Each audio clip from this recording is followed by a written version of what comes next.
And thunderstorms continue through Friday before the cold front pushes south of the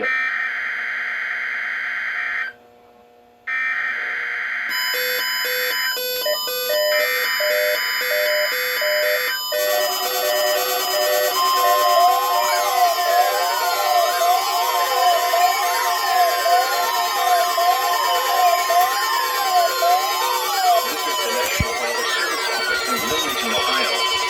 The proceedings was a test of the weather radio station WXJ 46 Miamisburg, Ohio public warning system. During potentially dangerous weather situations, special field receivers can be automatically activated by the signal to warn of the impending hazard.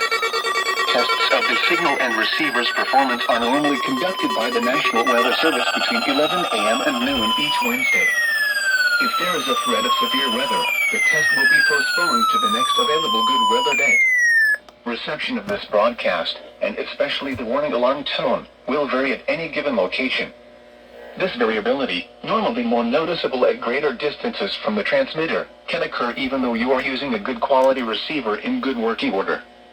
The warning alarm tone will be activated for hazardous watches and warnings for the following counties in Ohio: Butler, Champaign, Clark, Clinton, Dark, Greene, Logan, Miami, Montgomery, Preble, Shelby, and Warren. And in Indiana, Fayette, Union, and Wayne. This concludes the weekly test of weather radio station WXJ 46 Miamisburg, Ohio.